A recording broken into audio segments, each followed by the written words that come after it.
நாட்டில் இருக்க பல பெண்களோட வாழ்க்கையில் மன்னருங்கிற போர்வையை வச்சு விளையாடுற கதை தான் இது. சின்ன வயசுலேயே ஹீரோவோட அம்மா இறந்து போயிடுறதுனால ஹீரோவோட அத்தை தான் அவங்கள வளர்க்குறாங்க.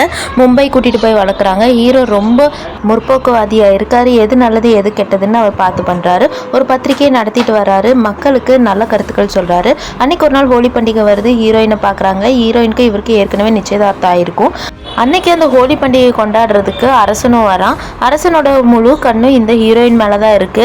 ஹீரோயின் ஆடும்போதே பக்கத்தில் வந்த அரசன் அவளுடைய நெஞ்சு மேலே நிறைய கலர் பொடியை தூவுறான். தூவுனதுக்கு அப்புறமா ஹீரோயினோட வீட்டுக்கே போயிட்டு அரசனுக்கு இன்னைக்கு பாத பூஜை பண்ணணும், உன்னதான் செலக்ட் பண்ணியிருக்காங்கன்னு சொல்கிறான். பாரம்பரியமாக இதெல்லாம் நம்பிக்கிட்டு வர ஹீரோயினும் பாத பூஜையை ஸ்டார்ட் பண்ணுறான். உடனே அவன் மெல்ல மெல்ல தொட்டு அவளுக்கு மொத்தமும் கொடுக்குறான். திடீர்னு அவன் உடம்புலலாம் கை வைக்க ஆரம்பிக்கிறான். ஆனால் இது என்ன கொடுமைன்னா ஊரில் இருக்க எல்லாருமே இதை காசு கட்டி இது ஒரு புனிதமாக பார்த்து ரசிக்கிறாங்க. அந்த பொண்ணு கூட இவன் ஒன்றா இருந்துடுறான். ஹீரோவும் ஹீரோயினை கண்ணன் தேடி வரும்போது ஹீரோயின் அந்த மன்னன் கூட ஒன்னா இருக்கிறத ஹீரோ பார்க்குறான். ஹீரோயினும் அதுக்கு உடன்படுறான். அந்த மன்னன் நான் சாப்பிட்டு போட்ட எச்சி இலையை தான் நீ சாப்பிடணும்னு சொல்றான்.